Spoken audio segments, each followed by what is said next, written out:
Hello everyone, thanks for joining today's session.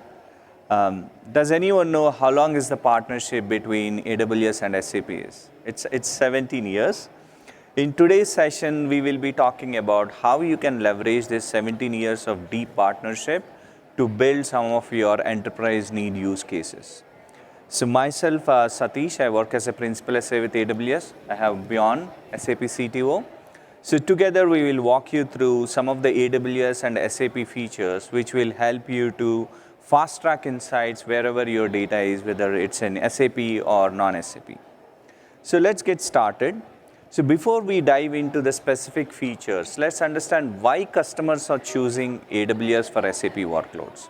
So AWS offers the broadest set of SAP data platforms, be it SAP HANA, DataSphere, BW, you have all kinds of options that are available for you in AWS. And not only SAP data products, you also have the option of AWS native services for your security, governance, and for building your data strategy, data pipelines, generative AI workloads. You have 200 plus services in AWS, which will give you the comprehensive capability to build use cases. So customers are liking the comprehensiveness in this partnership. We have thousands of customers across different industries, be it healthcare, automotive, technology, retail. We have customers across the spectrum. For example, Moderna, most of you know, they are one of the first COVID vaccine delivery firm which delivered millions of vaccines in a very, very quick time across different places. And they run their supply chain optimization on SAP using AWS Cloud. And similarly, we have Toyota, Volkswagen, Adidas from retail. So we have these customers running mission critical workloads on AWS. So we talked about comprehensiveness. Let's understand some of the choices you have. To begin with, in SAP, we have been supporting SAP DataSphere, BW, SAP HANA, all those products are supported from quite some time. But this year, SAP Business Data Cloud was first launched on AWS in February 2025. With SAP Business Data Cloud, you will be able to build data products to derive insights from your data very, very quickly. Then the next set of options you have are AWS native stack. For data processing, you have AWS Glue, EMR, and for data warehousing, you have Redshift, and for visualization, you have QuickSight. And if you would like to build AML or generative AI workloads, you can use SageMaker AI. So that's the comprehensive set you have at hand to build any kind of use cases. And the choice doesn't end here. So you have SAP options and you have AWS native options, and you also have options with ISV providers such as Qlik, Collabora, Snowflake, Databricks. So that makes the total technology stack very, very comprehensive to solve virtually any kind of use case you have.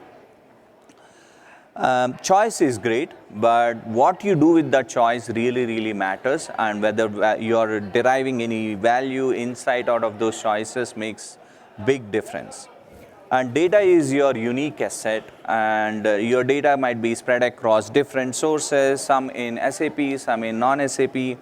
So what we always tell customers is, don't leave your data scattered across for generating insights. Onboard that data into a unified lakehouse and build insights out of it.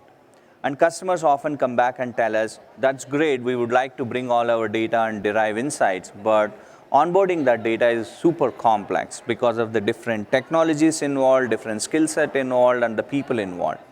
That's where AWS Glue offers different native connectors across all these sources. So where you can quickly build ETL pipelines and bring the data into a lakehouse, be it S3 table, or Redshift. And in today's session, I will be talking about a new feature called Zero ETL, which is a fully managed service which will help you to replicate data from variety of sources into unified lakehouse. So let's understand how Zero ETL works. When you set up Zero ETL for the first time, it will create a snapshot of your source data and seed it into your target be it S3 tables or Redshift. That is the first thing that happens when you set up the zero ETL integration.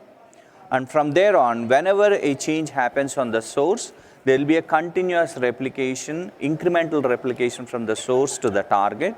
And this replication often happens in less than 10 seconds. It's a near real-time replication. And you have the choice of picking specific data objects that you would like to replicate. That's what we recommend. Particularly in case of SAP, we recommend the specific data objects which you would like to unify. Do not replicate the whole data, right? That you have that option with zero ETL. And then you can also choose the refresh interval based on your data refresh requirements. You may have near real-time requirements, or you may want a daily refresh. You have that option with zero ETL. Let's see a quick demo. This is Glue Management Console. On the left-hand side, you have the option to select zero ETL integration. And you will start with creating a zero ETL integration. And for SAP, the connection is through SAP OData. And I have the connection pre-created. So I'm selecting that connection and the IAM role with which has access to the SAP instance. And now I'm choosing only the specific object. In this case, I'm interested in purchase orders. So I'm selecting the purchase orders, and I can do a preview of that data before bringing it from SAP. So you see the preview here. And then now you will select the target. For this demo, I'm selecting S3 as the target, cataloged in Glue database. So that's the Glue database I selected. And what is the IAM role which has access to write into the Glue database. And then rest of the details are all auto-populated. But you can choose the specific target table name. Either you can leave the source target table name. In this case, I'm renaming it to purchase orders. So it shows up as a purchase orders in my target table. That's it. Now you will select the refresh interval. Default is 1 hour, but you can choose 15 minutes. So I'm editing it to 15 minutes. And give a name to the integration, name of your choice.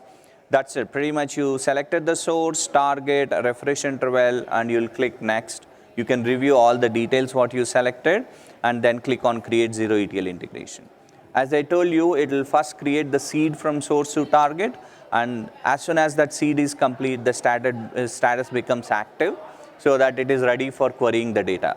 No code, it's everything through UI, right? It's pretty straightforward. And once the status is active, you can click on the target and see the list of tables. So you see purchase orders and also a metadata table which contains status of replication and how many records got replicated. So if I click on the table data, it will open Amazon Athena. So where you can see the data source and the different tables that got replicated. If you see here, it is showing the replication is completed from purchase orders, and this is the volume of data that got replicated. And you can also query the actual purchase orders table by right-clicking and seeing the preview. You will see the different manufacturers and the plant IDs, the entire data that is available in SAP, which got replicated into the Glue database. So the point we would like to drive through this demo is the replication is pretty straightforward without any code involved here, and it's a fully managed, no-cost service for you. So before I hand over to Bjorn, I would like to give a comprehensive overview of different sources and targets that are available for zero ETL replication. So you can replicate from AWS native databases, or you can replicate from third-party applications such as SAP, Salesforce.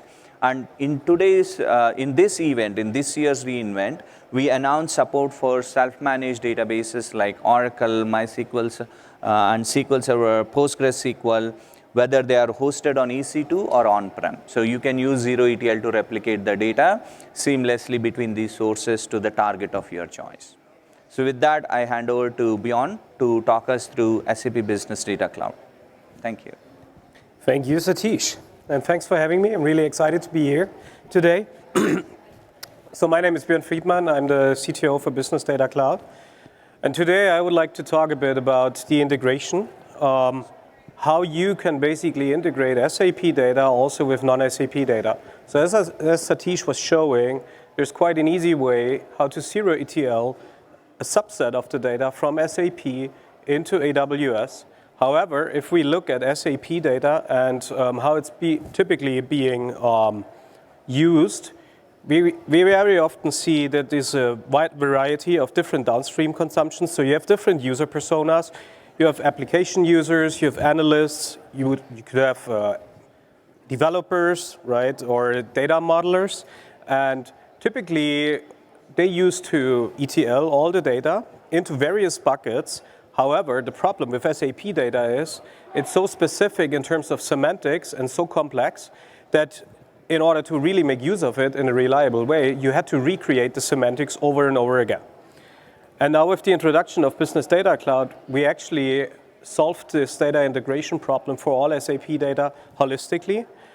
And now I want to introduce how we did that, right? So in principle, what we want to do with Business Data Cloud is we want to make it super easy for you as customers to use SAP data, either in combination with non-SAP data, but also we provide capabilities to seamlessly use that data in other providers like AWS, for instance. So the goal to achieve is also to basically unblock AI, and with that agents to make use of this data and to really derive meaningful actions by fully understanding the semantics of the SAP data. So on the bottom layer, you see the SAP applications. This could be S4, it could be Ariba, SuccessFactors, all of these things. And in Business Data Cloud, we then basically create so-called data products, which are a 360-degree overview of all the source data coming from various systems. And ultimately, we then feed also the data plus the semantic of the data into a knowledge graph, which then can be hydrated by agents in order to really take action on top of this data by fully understanding the semantic of the data.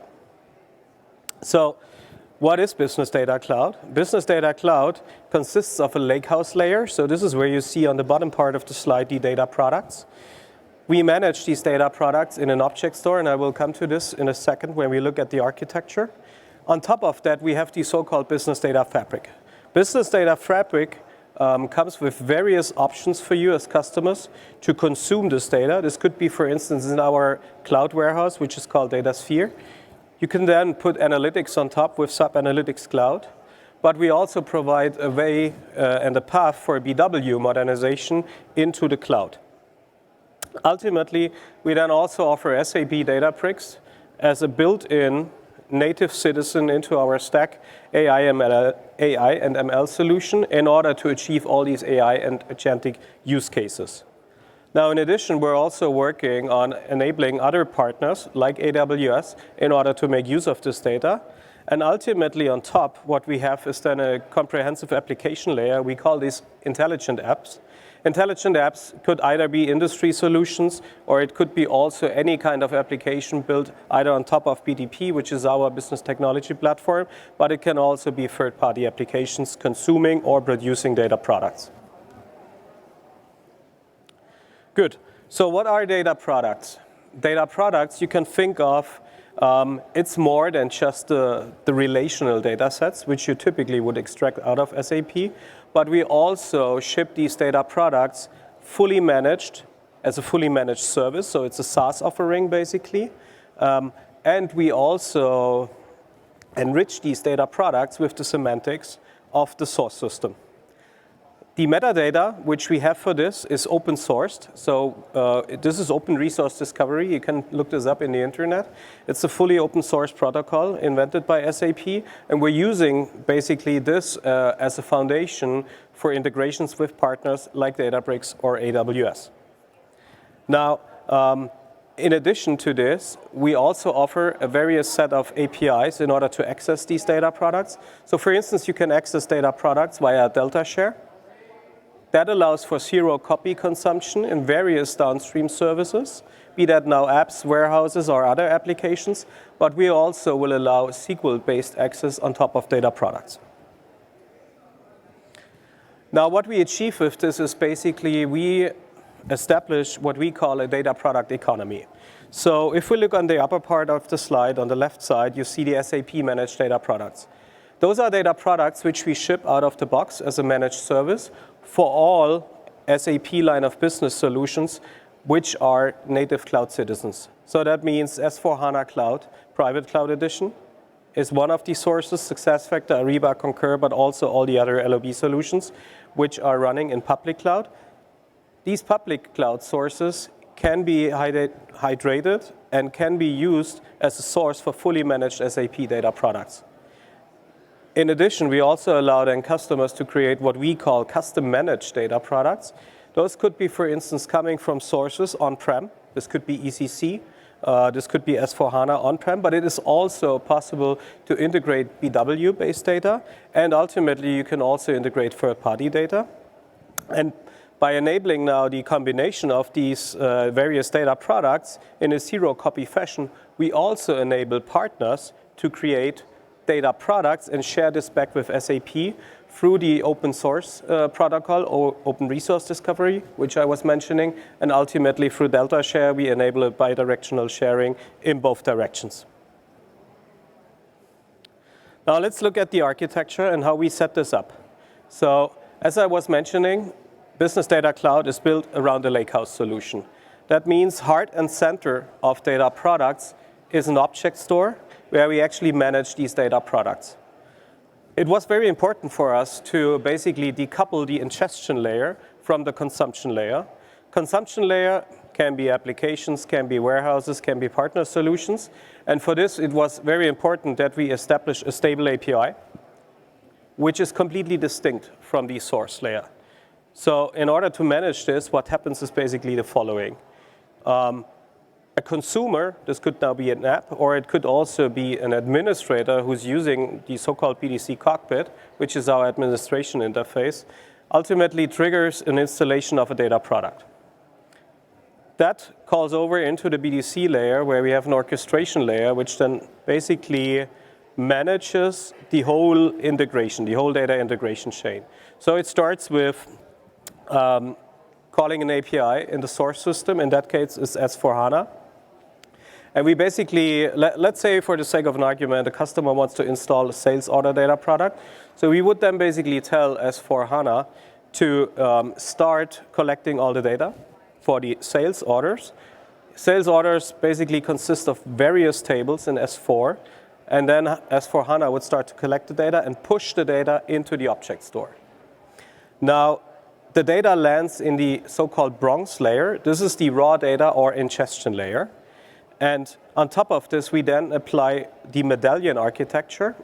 So for those of you who are not familiar with the medallion architecture, it's an architecture which allows you to decouple the ingestion layer from the consumption layer. So what happens technically is we take all the raw data. This could either come in as CSV files, it can already be Parquet files, it could be completely unstructured data, and then we run a transformation as part of a Spark pipeline. Now this transformation is basically part of a data product definition, which then basically tells the machinery, in our case that's Spark, how to transform the raw data into a data product. And ultimately in the silver layer, this is where you then find the so-called primary data product. Primary data product basically means it's more or less a one-to-one representation of the source data, but as a stable API for consumption. And then ultimately in the gold layer, you could find so-called derived data products. Now what's a derived data product? Let's say you want to now combine sales order coming from S4 with employee data coming from SuccessFactors, or with third-party data coming through whatever sources you might think of. If you want to combine these data, that's possible because you can basically, as an input for a derived data product, you can point to a primary data product. You can then run transformations, and with that you would create a so-called derived data product, which you basically find in the gold layer. Yeah. Now ultimately, after this transformation has been done, we then basically expose the data product with its semantics in a central catalog service, which is called Unified Customer Landscape. And there we actually register the metadata as part of this OID document. And that's now also the service which basically allows consumption in other downstream applications or partner applications.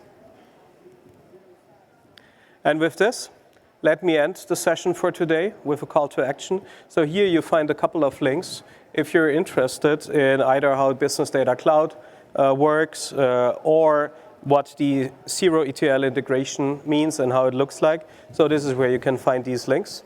And with that, let me thank you, and let me remind you that you can give feedback for the session in the normal channels.